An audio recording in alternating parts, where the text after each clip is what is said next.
Hola amigos, de nuevo una vez más estamos en el viaje a ninguna parte.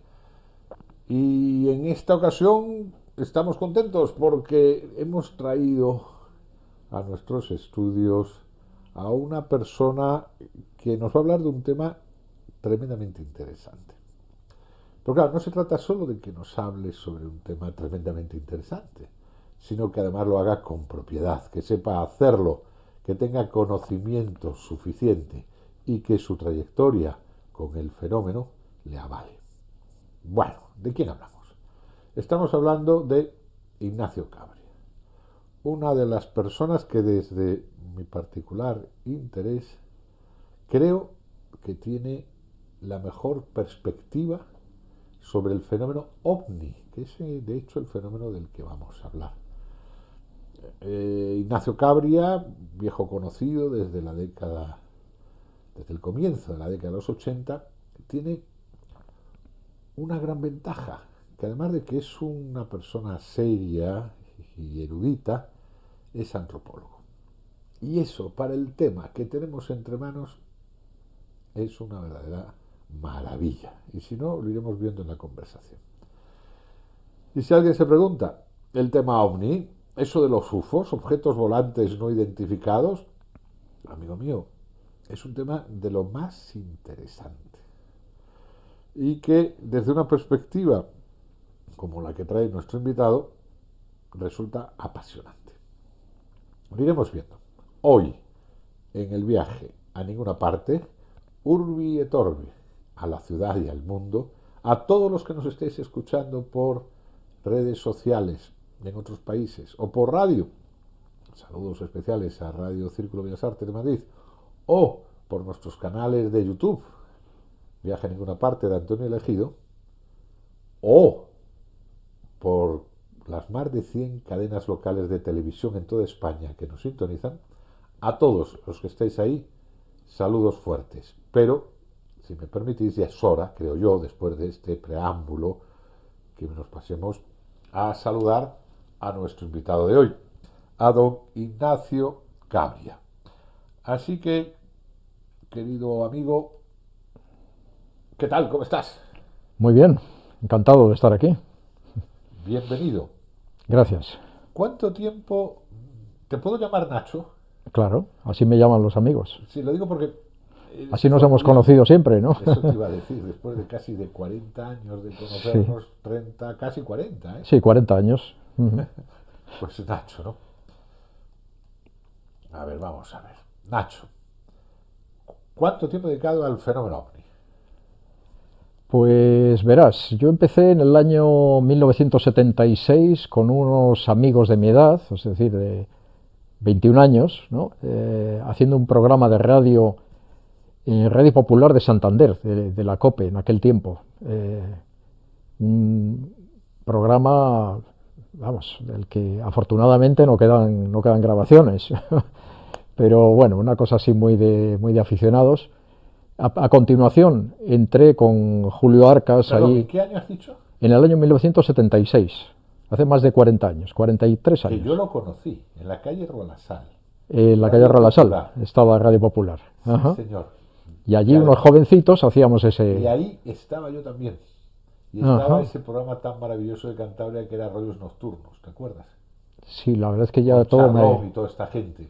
me resulta ya un poco Sí, lejano, porque está bueno, tanto fuera de Santander. estamos hablando del año 76. 76, sí, O sí. sea que más o menos, 43 años, 44 ya prácticamente, vaya, hace que empezamos, ¿no? oh, y ya empezabas con el tema Y ufológico. ¿Cómo estaba en esa época el mundo ufológico? pues ¿Cómo era? era una...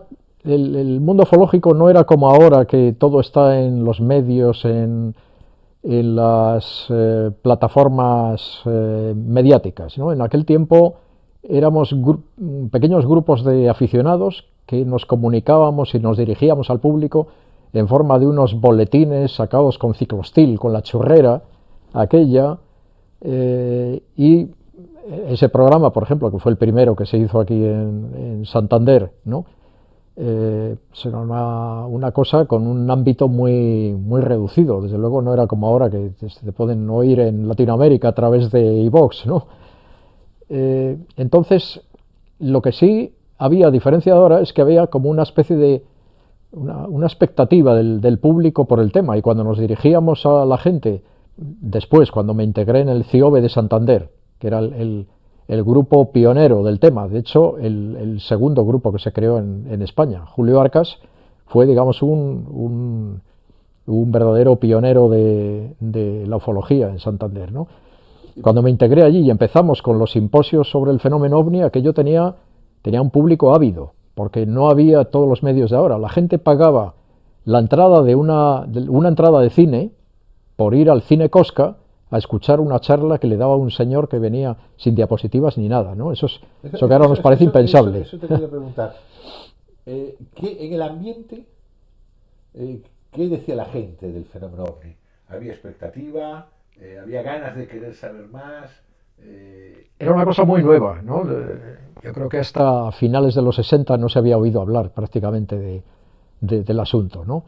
Y en los años 70 era un tema que estaba en crecimiento, era una cosa de la que se empezaban a publicar reportajes en las revistas, salieron unos poquitos boletines de aficionados que la gente los cogía con interés, es decir, había muchos socios del CIOBE, cosa que ahora el asociacionismo es una cosa que resulta complicada, ¿no? La gente ya se comunica de otras maneras, muy virtuales y tal. Entonces, la reunión, ¿no?, con los demás, la tertulia, todo aquello, era lo que verdaderamente apasionaba, ¿no? El compartir opiniones. A ver, ¿no? creo recordar, en Madrid, por ejemplo, eran las famosas reuniones de la ballena.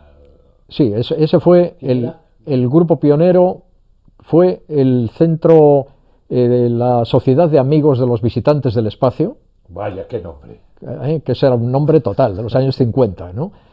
Sociedad de Amigos de los Visitantes del Espacio, Buru, se llamaba. Lo de Buru ¿Era el Sesma? Era Fernando Sesma, que reunió en varios cafés por allí, luego en el Café León de Madrid, al lado del Arco del Triunfo de Madrid, de la Puerta de Alcalá, ¿no? Conocí en aquel café, en los sótanos, había una tertulia con resonancias literarias. O sea, allí se reunieron los literatos de los años 30. Allí iba José Antonio Primo de Rivera y dicen que se fundó la Falange prácticamente en aquellas reuniones. No estamos hablando de los Nosotros hablamos de los años 50. ¿no? De 1954 es cuando la tertulia de Fernando Sesma empieza a reunirse en aquel sótano del Café León. Pero yo la conocí años más tarde también, duró muchos años entonces. Bueno, se estuvo reuniendo allí posiblemente hasta principios de los años 70, 71, por ahí, ¿no? Pero aquel fue el momento máximo en el que Sesma no solamente era un pionero de los platillos volantes, como se les llamaba entonces, ¿no?, sino que él inventó el contactismo con los extraterrestres, además, ¿no? O sea, era además una cosa, fíjate, curioso, que nos resulta hasta chocante, es que en aquel tiempo intelectuales y literatos, Buero Vallejo, Alfonso Paso y otra gente así de este nivel iban a las tertulias de Fernando Sesma, porque donde se hablaba de los platillos volantes, de lo que se decía en Estados Unidos, pero también de los mensajes cabalísticos y místicos de Fernando Sesma, ¿no? Sí, déjame una pregunta, Nacho. La famosa Guerra de los Mundos, aquel programa radiofónico de Orson Welles que asusta a la gente diciendo que estaban llegando, luego se han hecho películas, ¿no? Incluso la última, un remake de Tom Cruise, ¿no? ¿En qué años hablamos de ese boom radiofónico? Bueno, la emisión de Orson Welles fue el 30 de octubre de 1938. Ah, mucho antes. Mucho antes. O sea, esto es antes del fenómeno de los platillos volantes y todo. Pero, fíjate, ¿Sabes por qué te hago la pregunta? Porque quería saber, en el imaginario popular, en qué estaba la gente cuando oía hablar de platillos volantes. ¿Se buscaba el contacto? ¿Qué cabeza había en esa época para que hubiera tanto interés? Bueno, fíjate, cuando hablamos de los platillos volantes de los 50, que pues que el tema de los extraterrestres y de los marcianos no era una cosa que hubiera aparecido. En 1947 es cuando se reporta el primer caso de platillo volante, tal como se les llama así. El fenómeno de los platillos volantes nace en 1947, ¿no? Pero en la emisión de Orson Welles, en 1938, que es una ficción sobre la invasión de los marcianos, según la novela de H.G. Wells, los marcianos, hay que darse cuenta de que parece, para el público oyente de aquella emisión radiofónica, es algo creíble, ¿no? Que estamos siendo invadidos. Es decir, que ese mito de los marcianos y de los extraterrestres viene de mucho antes. Viaje a ninguna parte, con Antonio Elegido. La ufología en aquel tiempo era toda una ufología creyente, o sea, no había divisiones como ahora, que ahora hay escépticos y críticos y no sé qué. En aquel tiempo los que estudiaban los ovnis eran todos creyentes, ¿no? Pero desde un aspecto científicos, no religiosos. Sí, se intentaba que fuera por lo menos un estudio científico, hasta donde se podía, ¿no? Sí. Luego, claro, hubo ufólogos que, a base de descartar casos, de eliminar fraudes, de explicar fenómenos, fueron derivando hacia una posición escéptica, ¿no? Es decir, la ufología ahí se extendió en distintas escuelas, diríamos. Y esto coincide además con la aparición en los años 90 de las revistas comerciales y por tanto de una ufología comercial que publican las revistas y tal, mientras al mismo tiempo estaba Cuadernos de Ufología, como la revista más seria que se ha escrito en el tema en español, sí, de una posición cada vez más de análisis, más objetiva. Porque la gente sí, lo que quería era, ya sabes, el viejo aforismo latino, pan y circos. Y eso de que hubiera estudios más serios intentando el análisis no le gustaba. Sí, al final tiene poco público eso del escepticismo y de la crítica, porque claro, con el tiempo, pues efectivamente, el estudio iba siendo cada vez más escéptico, ¿no? De las pretensiones aquellas de la ufología. Y después de ese golpe escéptico, llegamos a hoy. Y ahora esto parece un erial. Sí, hace 20 años prácticamente que el tema OVNI ha ido descendiendo en popularidad. O sea, ahora ya en la prensa a nadie le interesa ver un artículo en el que se dice que fulanito de tal ha visto en un pueblo un platillo volante volando por el cielo. Porque, bueno, pues yo diría como la canción aquella de Javier Crae que decía: ¿quién no ha visto un vulgar platillo volante? ¿No? Pues el que más que menos ha visto algo desconocido. Eso ya no es noticia. Ya no hay grupos de estudio. Y ya no hay grupos de estudio, porque es que ha cambiado también el tema en el sentido de que la aparición de Internet hizo que ya no fuera necesaria las asociaciones ufológicas, los grupos, ¿no? A partir de Internet y de los años 2000 sobre todo se empieza a mover en las redes sociales y en lo virtual, ¿no? El ambiente ufológico se atomiza. Ya no existe una ufología organizada, como mucho no como una lista de correo electrónico. Que el asociacionismo tenga que ver con Internet. No, yo creo más bien que tiene que ver con el objeto de estudio. Y el objeto de estudio que al mismo tiempo, analizándolo interiormente, si vemos el platillo volante y el extraterrestre, de ser un objeto de misterio, de intriga, posiblemente de miedo a la invasión y tal, en los años 50 y 60, se fue convirtiendo, pues como en la película E.T. el extraterrestre, que era un muñeco simpático, ¿no? Se fue, pues, a medida que pasa el tiempo, se fue banalizando, ¿no?